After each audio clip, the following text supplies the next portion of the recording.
Hello friends, welcome back to the channel basic learner. Sir last video में हमने क्या cover up किया था? Ganga river system and Brahmaputra river system. So इस video में हम कवर अप करने जा रहे हैं सारी peninsular river system and lakes and जितने भी रिवर रिलेटेड प्रॉब्लम्स हैं, पोल्यूशन वगैरह, वो सब देखेंगे। तो लेट्स स्टार्ट। सबसे पहले हम एक प्रोग्राम देखते हैं, that is Namami Gange programme. The Namami Gange programme is an integrated conservation mission approved as a flagship program by the Union government in 2014, June 2014, to accomplish the twin objectives of effective abatement of pollution, conservation, and regeneration of national river Ganga. तो नमामि गंगे एक integrated conservation programme है to preserve our national river Ganga. Okay, and this program was an initiative of Prime Minister Modi government in June 2014. Basic purpose क्या है इस पूरे programme का? Ganga river को clean करना, पॉल्यूशन फ्री करना और उसको रीजेनरेट करना. ओके, एंड ये पूरा का पूरा कौन सी मिनिस्ट्री के अंडर में आता है प्रोग्राम? मिनिस्ट्री ऑफ जल शक्ति. ओके, एक और चीज, इस प्रोग्राम के लिए ₹20,000 करोड़ एलोकेट किए गए बाय द सेंट्रल गवर्नमेंट. और इस प्रोग्राम के अंदर बहुत सारे माइनर प्रोग्राम्स हैं जो कि चल रहे हैं अभी भी करेंटली, है ना. और बहुत ज़्यादा प्रोग्रेस हो चुकी है इस प्रोग्राम में. अब तक बहुत ज़्यादा क्लीनलीनेस हो चुकी है, लेकिन बहुत सारे पार्ट्स ऐसे हैं जहाँ पे अभी भी बहुत काम बाकी है. तो this is Namami Gange programme. Now we are going to start peninsular river systems. Okay, the main water divide in peninsular India is formed by Western Ghats, which runs from the north to south close to the western coast. Most of the major rivers of peninsula, such as Mahanadi, Godavari, the Krishna, the Kaveri, flows eastwards and drain into the Bay of Bengal. These rivers make deltas at their mouths. These are numerous small streams flowing west of the Western Ghats. The Narmada and the Tapi are the only long rivers which flow west and make estuaries. The drainage basin of the peninsular rivers are comparatively smaller in size. So what this paragraph is saying? सबसे पहले इस paragraph में हम दो term define करते हैं, that is deltas and estuaries. Deltas मैंने अब तक आपको बहुत बार बताया है, जब भी कोई मेजर रिवर होती है वो बहुत सारा सेडिमेंट अपने साथ लेकर आती है और at the mouth of the river वो सेडिमेंट्स कलेक्ट हो जाते हैं, डिपॉजिट हो जाते हैं, तो वो एक स्ट्रक्चर फॉर्म करते हैं जिसको हम क्या बोलते हैं? Delta. Suppose this is our river. अगर इसका फ्लो ये है, इस डायरेक्शन में है, ये अपने साथ सेडिमेंट्स लेकर आ रही है और इसने, ये माउथ है सी रिवर का, जब ये मर्ज हो रही है ओशन या सी के साथ, तो इसने यहाँ पे बहुत सारा अपना डिपोजिशन कर दिया. किस चीज का? सेडिमेंट्स का. सो जो मेजर रिवर होगी, नंबर ऑफ स्ट्रीम्स में बाइफरकेट होके मर्ज होगी. किसके साथ? ओशन या रिवर के साथ. तो ये पूरा जो स्ट्रक्चर होता है इसे क्या बोलते हैं? Delta. Estuary is just simple merging. ठीक है, if this is your river and this is your ocean और सी, तो जस्ट सिंपली यहाँ से आके जब रिवर इसमें मर्ज हो जाती है तो उसे हम एस्चुरी बोलते हैं. ये जो रीजन होता है, ये जो माउथ होता है, इसे हम एस्चुरी बोलते हैं. इसमें कोई सेडिमेंट कलेक्शन नहीं होता, कोई स्ट्रीम्स, छोटी स्ट्रीम्स में डिवाइड नहीं होती, जस्ट सिंपल वाटर यहाँ से रिवर से आके अपना ओशन या सी के साथ मर्ज अप हो जाता है. तो this is what we call estuaries. तो अब इस पैराग्राफ में क्या क्या चीजें दे रखी है हमें? The main water divide in peninsular India is formed by Western Ghats. ठीक है, if this is India, peninsular India, ये हमारी वेस्टर्न घाट्स है. ओके, यहाँ पे हमारे ईस्टर्न घाट्स हैं. ये वेस्टर्न घाट्स है, ये ईस्टर्न घाट्स है। तो which runs from north to south close to the western coast. Most of the major rivers of peninsular India such as Mahanadi, Godavari, the Krishna and Kaveri flow eastwards and drain into the Bay of Bengal. Originate जो होती हैं बहुत सारी major rivers जो है peninsular India की, वो कहाँ पे ओरिजिनेट होती है? वेस्टर्न घाट्स में। लेकिन उनका जो फ्लो है वो ईस्टवर्ड फ्लो है, वो ऐसे इस डायरेक्शन में जाके बे ऑफ बंगाल में मर्ज हो जाती है। ओके, ऐसी बहुत सारी रिवर्स हैं जो यहाँ से ओरिजिनेट होके वेस्टर्न कोस्ट से, सॉरी वेस्टर्न घाट से इमर्ज होती हैं एंड अपनी ईस्टर्न कोस्ट में जाके मिल जाती हैं और ये डेल्टास फॉर्म करती हैं। ऑन देयर माउथ ये डेल्टास फॉर्म करती हैं। कुछ माइनर रिवर्स भी हैं जो वेस्टर्न कोस्ट में ही मर्ज हो जाती हैं। ओके, बट दो मेजर रिवर ऐसी हैं जो हमारी यहाँ पे, जो हमारा सेंट्रल हाईलैंड वाला रीजन है, यहाँ पे ओरिजिनेट होती हैं and they merges into western coast और western sea, that is our Arabian sea. वो दो रिवर कौन कौन सी हैं? नर्मदा एंड तापी, दो मेजर रिवर है जो हमारी सेंट्रल हाईलैंड्स के आसपास ओरिजिनेट होती है और कहाँ पे जाके मर्ज हो जाती है? अरेबियन सी में जाके मर्ज हो जाती है। ओके, और ये जो है ये एस्चुअरीज फॉर्म करती है, ये डायरेक्टली मर्ज हो जाती है, ये कोई डेल्टा फॉर्म नहीं करती, कोई सेडिमेंट्स अपने साथ नहीं लेके जाती है। लेकिन ये वाली रिवर जो है ये बहुत ज़्यादा लंबी होती है और बहुत ज़्यादा रेनफॉल वगैरह इधर के रीजन में होती रहती है, तो बहुत सारा अपने साथ सेडिमेंट्स लेके जाती है और अपने माउथ पे डेल्टास फॉर्म करती है। Okay, now we are going to start Narmada basin. सबसे पहले बेसिन क्या होता है? कोई भी basin is like a structure जो आसपास का रिवर का वाटर कलेक्ट करता हो, उसे हम बेसिन बोलते हैं। तो in this case Narmada river acts like a basin. जितने भी साइडों में हमारे हाईलैंड्स हैं, माउंटेन रेंजेस हैं, तो वहां पे जो रेनफॉल हो रही है उनका जो वाटर कलेक्शन है वो पर्टिकुलर इस रिवर में आके हो रहा है। तो ये नर्मदा रिवर जो है वो क्या एज अ बेसिन एक्ट करती है इन पर्टिकुलर छोटी छोटी स्ट्रीम्स के लिए। जो रेनफॉल से पानी कलेक्ट हो रहा है वो इस बेसिन में आके कलेक्ट हो जाता है, उसे हम क्या कहते हैं? Narmada basin. Okay, the Narmada rises in the Amarkantak hills in Madhya Pradesh. It flows outwards the west in the Rift Valley and formed due to faulting. मैंने आपको faulting बताया था क्या होता है। On its way to the sea, the Narmada creates many picturesque locations. The Marble Rocks near Jabalpur, where the Narmada flows through a deep gorge, and the Dhondar Falls, where the river plunges over steep rocks, are some of the notable ones. कहाँ पे originate होती है? Amarkantak hills. Amarkantak hills कहाँ पे है?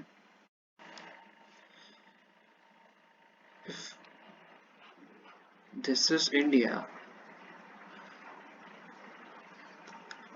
This central highlands जो है, ये वाली जो रेंजेस हैं, एक हमारी आती है इसमें विंध्या रेंज, एक आती है हमारी सतपुरा रेंज। सतपुरा रेंज, इन दोनों रेंजेस के बीच में क्या है? ये वाली, this is are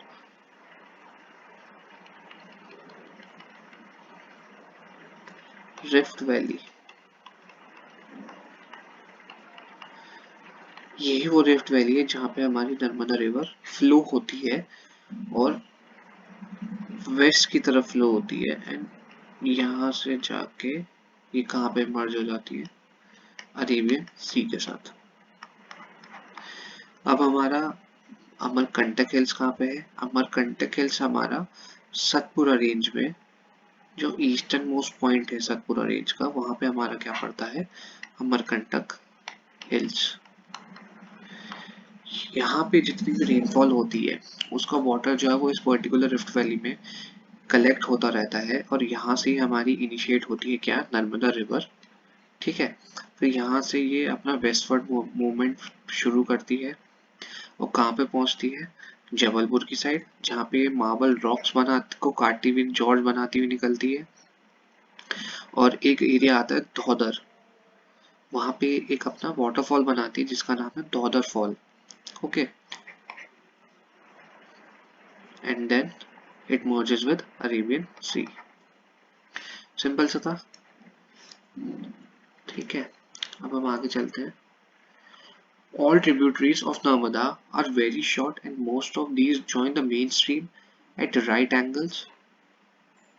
The Narmada basin covers parts of Madhya Pradesh and Gujarat. Okay, इन्होंने कहा है कि जितनी भी स्ट्रीम्स हैं, छोटी स्ट्रीम्स जितनी भी हैं, ट्रिब्यूटरीज जितनी भी है, वो एज अ, अगर ये हमारी नर्मदा रिवर फ्लो कर रही है तो ऑन अ राइट एंगल ऐसे आके ट्रिब्यूटरीज ज्वाइन कर जाती है। बहुत छोटी ट्रिब्यूटरीज है, बहुत कम ट्रिब्यूटरीज है नर्मदा की, ठीक है। मेजर पोर्शन कौन कौन से स्टेट्स का कवर करती है हमारी बेसिन नर्मदा? मेजर पार्ट कौन कौन से स्टेट्स का? It is Madhya Pradesh and Gujarat, ठीक है। जैसे कि हमने मैप में भी देखा था, यहाँ पे मध्य प्रदेश में ओरिजिनेट हुई, मध्य प्रदेश में गुजरात में गई, गुजरात से जाके अरेबियन सी से मिल गई, मर्ज हो गई। Now we are going to start the Tapi basin. The Tapi rises in the Satpura ranges in the Betul district of Madhya Pradesh. It flows in a rift valley parallel to Narmada, but it is much shorter in length. Its basin covers parts of Madhya Pradesh, Gujarat and Maharashtra. Okay, मैं map में आपको show करता हूँ। Yes, this is our Narmada river. यहाँ पे क्या है हमारे Amarkantak hills, Amarkantak hills. Okay, this is a Tapi river. Okay, ये सेंट्रल हाईलैंड से ओरिजिनेट हो रही है, सतपुरा रेंजेस में से, और एक रिफ्ट वैली में फ्लो होती हुई ये यहाँ पे आ गई हमारी अरेबियन सी में। ऐसी हमारी तापी रिवर है। तापी रिवर भी हमारे मध्य प्रदेश में सेंट्रल हाईलैंड्स में ओरिजिनेट हो रही है। ये यहाँ से फ्लो होती हुई आई, महाराष्ट्र में थोड़ा रीजन कवर करा, थोड़ा सा रीजन है गुजरात का कवर करके, एंड इट विल मर्ज और drain into Arabian sea. Okay,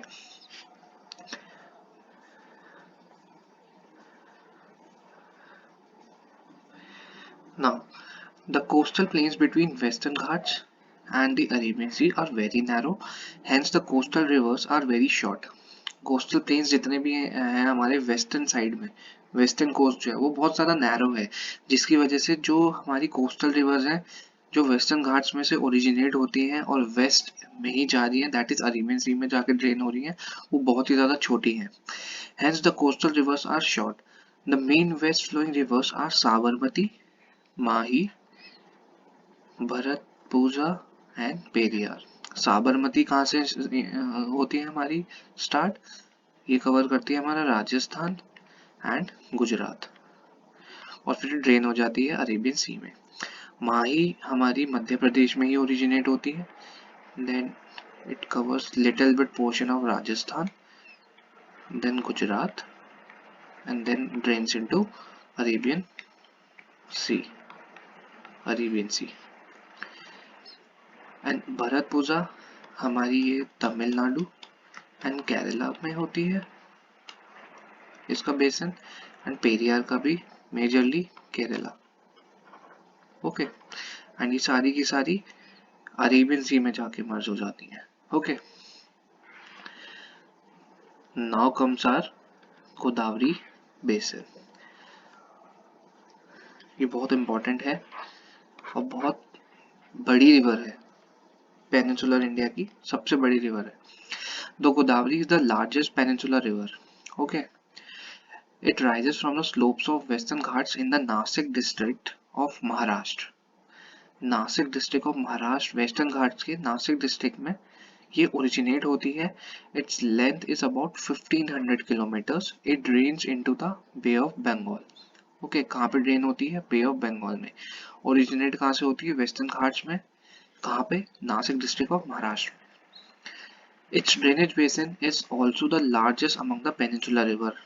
सबसे बड़ी लार्जेस्ट रिवर है तो उसका ड्रेनेज बेसिन भी लार्जेस्ट होगा, है ना। मतलब जो भी इसकी बेसिन में हमारी सारी चीजें आ जाती है, जो भी इसकी ट्रिब्यूटरीज वगैरह है वो सब कवर अप होंगी। तो जिस जिस भी स्टेट्स में इसकी ट्रिब्यूटरीज भी होंगी वो भी इसका ड्रेनेज बेसिन के अंडर में आएगा। Its drainage basin is also the largest among the peninsular rivers. The basin covers parts of the Maharashtra, about 50%, Madhya Pradesh, Odisha and Andhra Pradesh. कौन कौन से स्टेट्स हैं? 4 स्टेट्स हैं, Maharashtra, Madhya Pradesh, Odisha and Andhra Pradesh.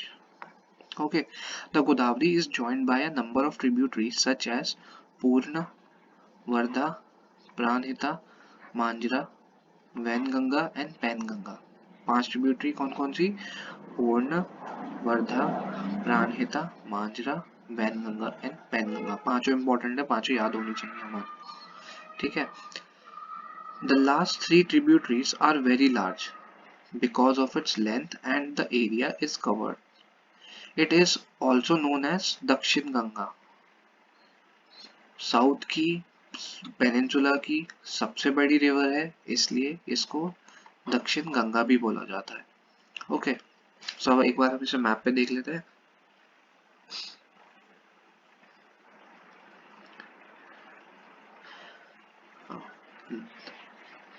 This is our Nasik district, western Ghats, western Ghats हैं हमारे सारे, and this कहाँ पे है ये? महाराष्ट्र में। ओके, यहाँ से ओरिजिनेट हुई, it flows, it's originate in the western Ghats and इसका फ्लो किधर है? ईस्ट की तरफ। ओके, तो यहाँ पे आके ड्रेन हो जाती है बे ऑफ बंगाल में। ओके, ये आ रही है हमारी पैनगंगा, ये हमारी गोदावरी रिवर, ये भी इसकी एक ट्रिब्यूटरी आ रही है, ये भी इसकी एक ट्रिब्यूटरी आ रही है, ये हमारी वर्धा है, ये भी इसकी एक ट्रिब्यूटरी आ रही है पैनगंगा, यहाँ से पैनगंगा, ये भी इसकी एक ट्रिब्यूटरी है। ओके, सो ये पूरा का पूरा हमारा गोदावरी रिवर सिस्टम और बेसिन है। ओके, नाउ कम्स हमारा Mahanadi basin. The Mahanadi rises in the highlands of Chhattisgarh. It flows through Odisha to reach the Bay of Bengal.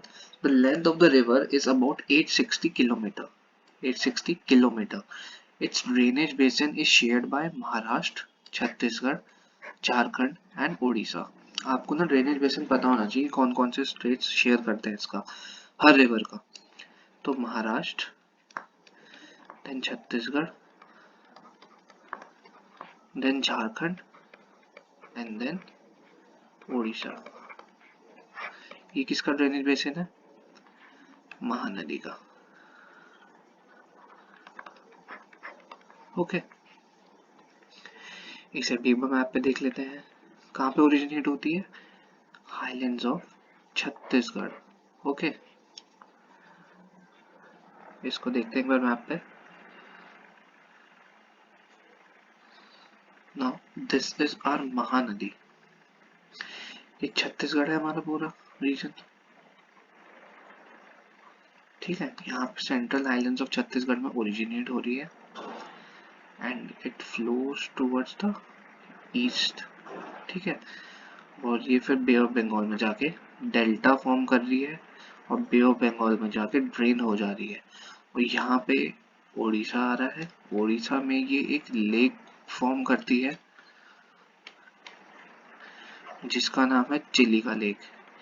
ये इंडिया की लार्जेस्ट सॉल्ट वाटर लेक है।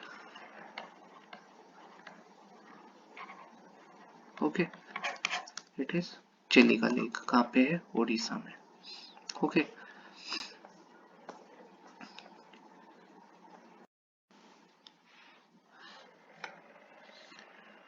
now comes our Krishna River basin.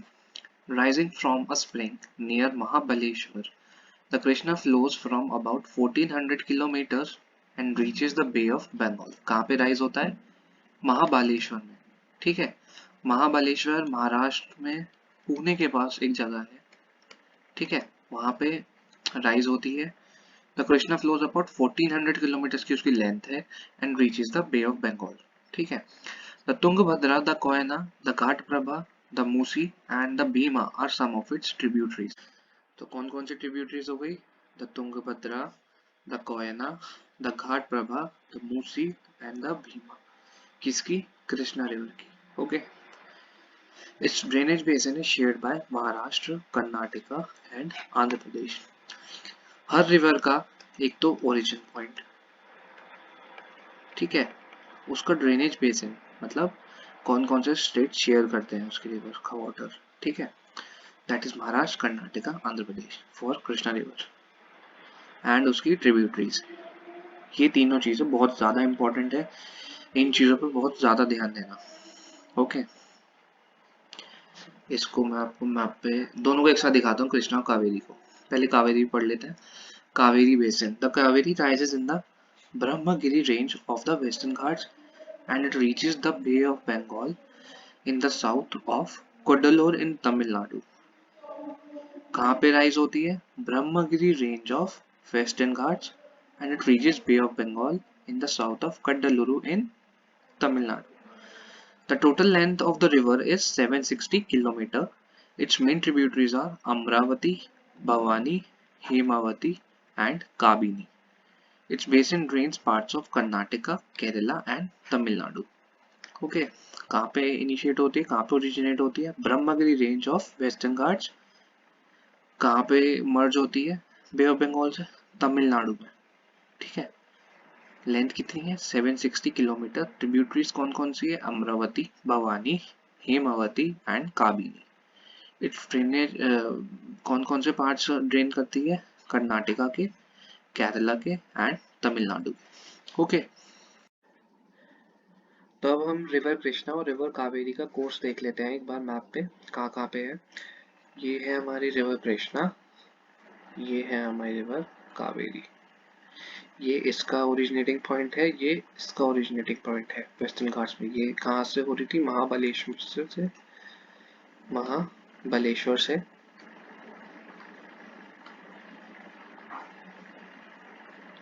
और ये कहाँ से हो रही थी? ब्रह्मगिरी।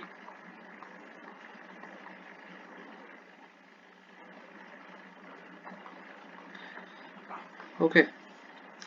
और इसका एंडिंग पॉइंट कहाँ पे आ गया? ये यहाँ पे अपना डेल्टा बना रही है और यहाँ से बे ऑफ बंगाल से मिल जा रही है। ये आंध्र प्रदेश वाला रीजन है हमारा, ठीक है। और ये रिवर कृष्णा है, ये कहाँ पे अपना डेल्टा बना रही है? ये तमिलनाडु के कोस्ट पे बना रही है। Okay.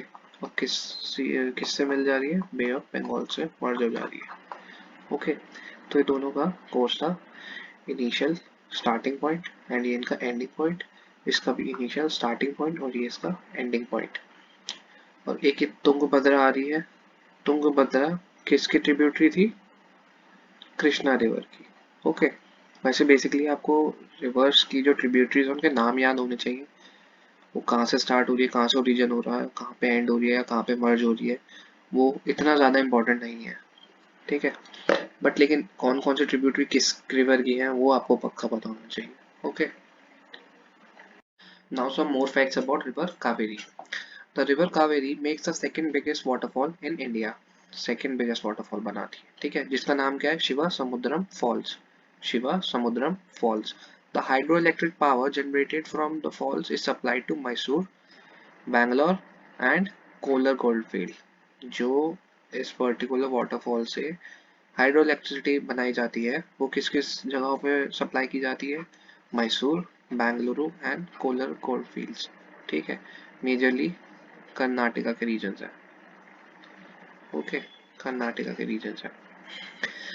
Name the biggest waterfall in India, ये आप करना, बाद में बताऊंगा, ठीक है। थोड़ा सा सर्च आउट करना गूगल पे, आपको इजीली मिल जाएगा। Now, besides these major rivers, there are some smaller rivers also, which are flowing east, in the east. कहाँ पे? बे ऑफ बंगाल में जो जा रही है। ओके। कौन कौन सी है? The Damodar, the Brahmani, the Baitarani and the Subarnarekha. ये कुछ एग्जांपल्स हैं। ओके, तो आगे चलते हैं। एक फैक्ट और दे रखा है, 71% of the world surface is covered with water, but 97% of it is salt water. Only 3% of it is available as fresh water. 3/4 of it is tapped as ice. Okay, पूरा earth surface है उसका 71% जितना भी area है, ये पूरा का पूरा एरिया 71% क्या है, वाटर से कवर्ड है, लेकिन इस 71% का 97% जो है वो हमारा क्या है, सॉल्ट वाटर है, जो कि हमारे ओशियंस वगैरह हो गए। ओके, ओनली 3% जो है वो फ्रेश वाटर है, और कुछ परसेंट जो है उसकी एज अ आइस ट्रैप्ड है। Okay, lakes. You may be familiar with the Valley of Kashmir and the famous Dal Lake. The houseboats and shikaras, which attract thousands of tourists every year. Similarly, you may have visited some other tourist spots near a lake and enjoyed boating, swimming, and water games. Dal lake जो है एक बहुत ज़्यादा famous lake है जो Kashmir valley में है, जिसमें लोग बोटिंग करते हैं। बहुत ज़्यादा फेमस है ये दाल लेक, जो अपनी सीनिक ब्यूटी के लिए जानी जाती है, और इसमें बोटिंग होती है बहुत ज़्यादा। कश्मीर में जब लोग जाते हैं तो दाल लेक ज़रूर घूम के आते हैं, बहुत ज़्यादा फेमस लेक है। ओके, और इसके अलावा और भी बहुत सारी लेक्स हैं जहाँ पे लोग बोटिंग करते हैं, स्विमिंग करते हैं, और बहुत सारे अदर वाटर गेम्स होते हैं, तो वो मोस्टली लेक्स के ऊपर ही कराए जाते हैं। Okay, imagine that if Srinagar, Nainital, and other tourist places did not have a lake, would they have been as attractive as they are today? अगर श्रीनगर, नैनीताल वगैरह पे लेक्स नहीं होती, नैनीताल में भी है हमारी नैनीताल, नैनीताल का मतलब ही क्या है, नैनी झील एक तरीके से, है ना, tal is lake, tal is equals to lake. Okay, so अगर इन जगहों पे ये ताल नहीं होती, ये लेक्स नहीं होती, तो क्या वो आज इतनी अट्रैक्टिव होती? नहीं होती, इतनी टूरिस्ट अट्रैक्ट नहीं करते वहाँ पे, क्योंकि कुछ देखने लायक ही नहीं होता वहाँ पे फिर। Have you ever tried to know the importance of lakes in making a place attractive to tourists? Apart from attraction for tourists, lakes are also useful to human beings in many ways. Lakes of large extent are called seas, like Caspian, Dead and Aral seas. जितने भी हमारे अगर आप world map देखोगे तो कुछ seize ऐसे हैं जो बहुत बड़ी बड़ी, जो हमारी लेक्स हैं उनको ही सी बोला गया है, ठीक है ना। अगर आप वर्ल्ड मैप देखोगे, हमारा कैस्पियन सी हो गया, डेड सी हो गया, एरल सी हो गया, तो ये बहुत बड़ी जो लेक्स हैं उनको ही नाम देके सीज बोला गया है। Okay, India has many lakes. These differ from each other in size and other characteristics. Most lakes are permanent. Some contain water only during the rainy season. कुछ permanent होती है ना, most of the lakes are permanent, लेकिन कुछ जो होती है वो rainy season के टाइम पे ही उन पे पानी होता है। Like the lakes in the basin of inland drainage of semi-arid regions, जैसे कि inland drainage of semi-arid regions, जैसे कि हमारा राजस्थान वाला रीजन जो है वहाँ पे जैसे लेक्स होती है, तो उसमें कुछ रेनी सीजन के टाइम पे ही थोड़ा बहुत उसमें पानी आता है, ठीक है। These lakes there are some lakes which are the result of action of glaciers and ice sheets, while others have been formed by wind, river and action of human activities. कुछ लेक्स कैसे बनती हैं, glaciers की वजह से बन जाती है, आइस शीट की वजह से बन जाती है। जैसे कि एक जगह पे अगर हमारी स्नो एक्यूमुलेट होती रहती है, वहाँ पे ग्लेशियर फॉर्म हो जाता है, तो जब वो ग्लेशियर मेल्ट होता है तो वो एक लेक का फॉर्म ले लेता है ना। बर्फ पिघल गई वहाँ की, तो वहाँ बहुत सारा जगहों पे पानी इकट्ठा हो गया, तो as a form of lake एक पैटर्न बना लेता है वो, है ना। ऐसी कुछ आइस शीट्स होती हैं, वो भी जब मेल्ट हो जाती है तो वहाँ पे वो पानी इकट्ठा हो जाता है, वो एज अ लेक एक्ट करता है। बट कुछ कुछ जगहों पे लेक्स जो है वो विंड की वजह से होते हैं, जो इरोजन की वजह से होता है। अगर कोई जगह है वहाँ पे बहुत ज़्यादा विंड चलती है ना, बहुत ज़्यादा रिवर का एक्शन है, तो वहाँ से एक पर्टिकुलर जगहों पे एक डीप पिट खुद जाता है, विंड की वजह से, रेनफॉल की वजह से, है ना, एक्शन ऑफ रिवर की वजह से। यहाँ पे पानी जो है वहाँ पे एक पिट मतलब गड्ढा कर देता है, जिसमें कभी बाद में जब रेनफॉल होती है तो उसमें पानी एक्यूमुलेट हो जाता है। नाउ और कुछ एक्टिविटीज जो ह्यूमन करते हैं, मतलब कुछ भी कंस्ट्रक्शन एक्टिविटी है, कुछ गड्ढा खोद के छोड़ दिया उसमें पानी भर गया, तो एक मैन मेड या ह्यूमन एक्टिविटी की वजह से वो लेक फॉर्म हो जाती है।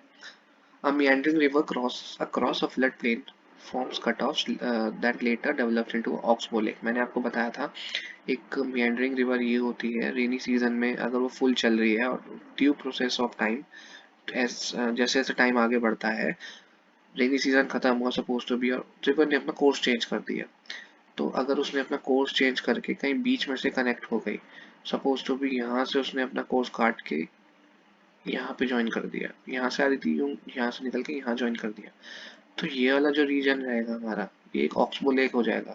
क्यों? क्योंकि ये मेन रिवर से डिस्कनेक्ट हो जाएगी। Okay. Spits and bars forms lagoons in the coastal areas. Example the Chileka Lake, the Pulicat Lake and the Koleru Lake. Lagoons क्या होते हैं? लगून्स होते हैं हमारे कि जब हमारी रिवर्स जो है वो एक जब सी से मिलती है, तो बहुत बार क्या होता है, बहुत बार जब वहाँ पे फॉर्मेशन होती है, तो जब लो टाइड चली जाती है तो पानी दूर चला जाता है ना, और इसका पानी एक जगह आके इकट्ठा हो गया है यहाँ पे, और ये प्रॉपरली इस सी से मिल नहीं पा रहा, मिक्सअप नहीं हो पा रहा, तो ये एक लगून लाइक स्ट्रक्चर फॉर्म कर लेता है। जब मिक्सअप होगा तब तो ठीक है, लेकिन जब मिक्स नहीं हो रहा तो वो यहाँ पे इकट्ठा होता रहता है, तो ये एक लेक का फॉर्म ले लेता है ना। जैसे कि हमारे चिलिका लेक है, पुलिकैट लेक है, कोलेरू लेक है ना। Lakes in the region of inland drainage और sometimes seasonal, for example the Sambhar lake in Rajasthan which is a salt water lake, it its water is used for producing salt। Sambhar lake in Rajasthan में हमारी एक lake है जो seasonal है, लेकिन उसका water जो है वो सॉल्ट वाटर ही रहता है, बहुत ज़्यादा सॉल्ट रहता है उसमें, है ना। और वो जो लेक है वो किस लिए यूज होती है? As producing salts. Okay. Most of the fresh water lakes are in the Himalayan region. Himalayan region में क्यों है फ्रेश वाटर लेक ज़्यादातर? क्योंकि वो ग्लेशियर से बनती है, मेल्टिंग ऑफ आइस से बनती है, तो वो फ्रेश वाटर रहता है हमारा। They are the glacier origin, ठीक है। In other words they formed when glaciers dug out a basin and when later filled with snow melt। Glaciers आए, उन्होंने गड्ढा कर दिया और वो आगे स्लिप होकर चला गया, लेकिन वो गड्ढा तो ऐसे ही रह गया। फिर जब बाद में स्नोफॉल हुई तो वो उसमें एक्यूमुलेट हुआ सारी की सारी स्नो, और जब स्नो मेल्ट हुई तो वहां पे पानी भर गया। Okay. The Wular lake in Jammu and Kashmir is contrast result of tectonic activity. लेकिन कुछ एक्टिविटीज, टेक्टोनिक एक्टिविटीज की वजह से भी लेक्स फॉर्मेशन होती है ना। जैसे अर्थक्वेक आया तो एक बहुत बड़ा गड्ढा सा हो गया, है ना। लेटर ऑन क्या हुआ, वहाँ पानी एक्यूमुलेट हो गया, फ्रेश वाटर। तो ये एक जम्मू एंड कश्मीर की बहुत one of the biggest lake है, फ्रेश वाटर लेक है। कौन सी है? वूलर लेक, है ना। It is the largest fresh water lake in India. मैं तो जम्मू एंड कश्मीर की बात कर रहा था, but it is the largest fresh water lake of India. The Dal lake, Bhimtal, Nainital, Loktak and Barapani are some of the important fresh water lakes, है ना। आपको आ सकता है कि यार एक क्वेश्चन ऐसे बन सकता है, आपको नंबर ऑफ लेक्स दे दी, इसमें से फ्रेश वाटर कौन सी है और आपकी सॉल्ट वाटर लेक कौन सी है, आप ये बताइए, है ना।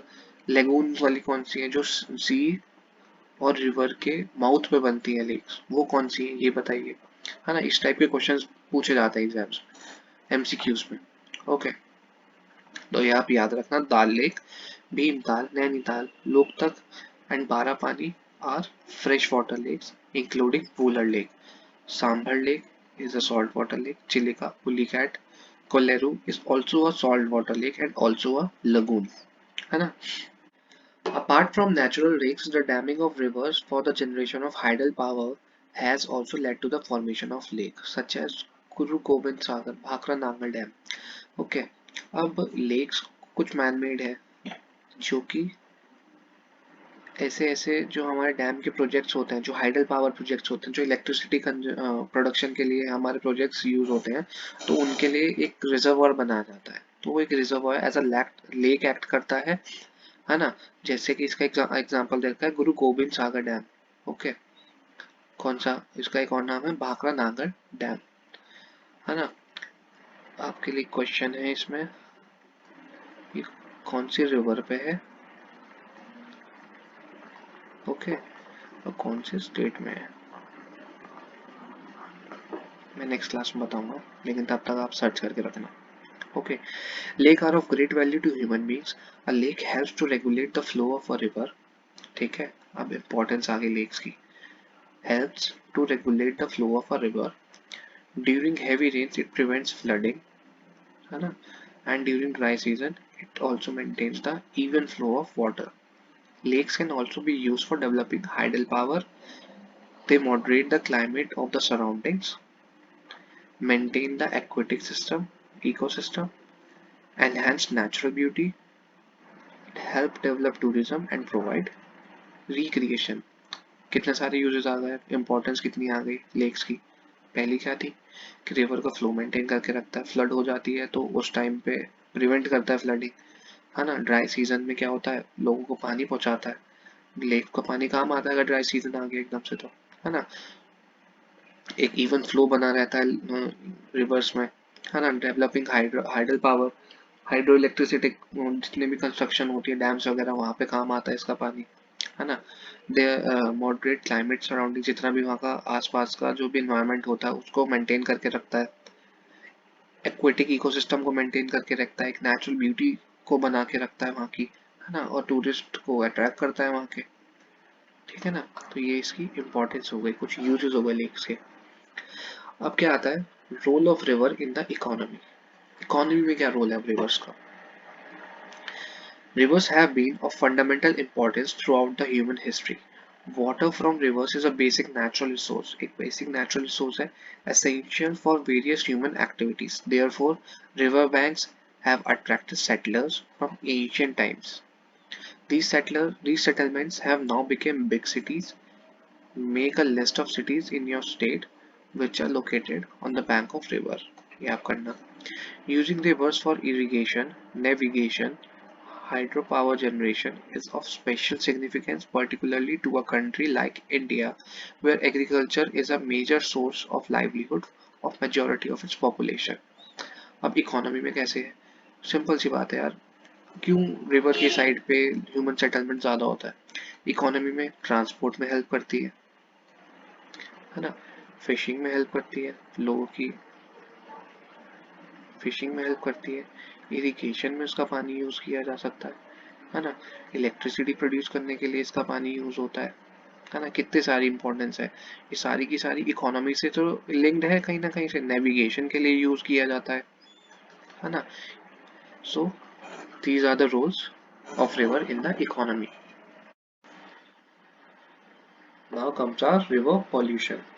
The growing domestic, municipal, industrial, agriculture demand for water from rivers naturally affects the quality of water. जैसे जैसे अलग अलग सेक्टर्स में, चाहे डोमेस्टिक सेक्टर हो, म्यूनिसिपल सेक्टर हो, इंडस्ट्रियल सेक्टर हो, एग्रीकल्चर सेक्टर हो, जैसे जैसे वाटर की डिमांड बढ़ेगी तो उसकी क्वालिटी पे बहुत ज़्यादा इफेक्ट पड़ता है। As a result, more and more water is being drained out of the rivers, reduce their volume. क्यों? क्योंकि जैसे जैसे डिमांड बढ़ी तो वहाँ से उतना ज़्यादा रिवर से वाटर ड्रेन आउट किया जाएगा, तो जो रिवर की वॉल्यूम होगी वो रिड्यूस हो जाएगी।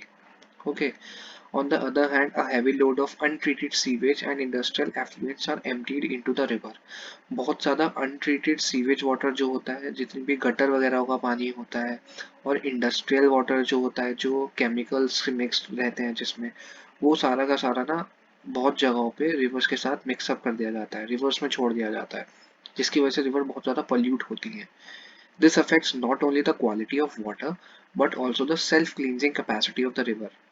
ठीक है, क्वालिटी तो डिग्रेड हो ही रही है, लेकिन एक रिवर की सेल्फ क्लींजिंग प्रॉपर्टी होती है, जैसे कि पीछे से जो भी फ्रेश वाटर आएगा, अगर थोड़ा बहुत गंदा पानी होता तो फ्रेश वाटर इतना ज़्यादा होता है कि थोड़ा बहुत तो पता ही नहीं लगता और वो क्लीन हो जाता है।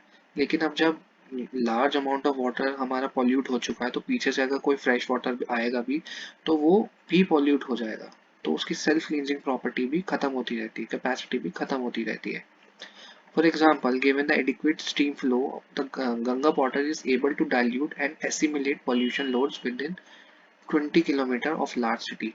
लगभग 20 किलोमीटर का polluted water गंगा रिवर अपने अंदर accumulate कर सकती है, but the increasing urbanization and industrialization do not allow it to happen, and the pollution level of many rivers has been rising.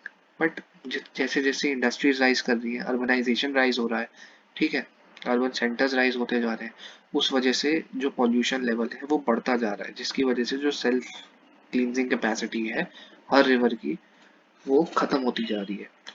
Concerns over rising pollution in our rivers led to the launching of various action plans to clean rivers.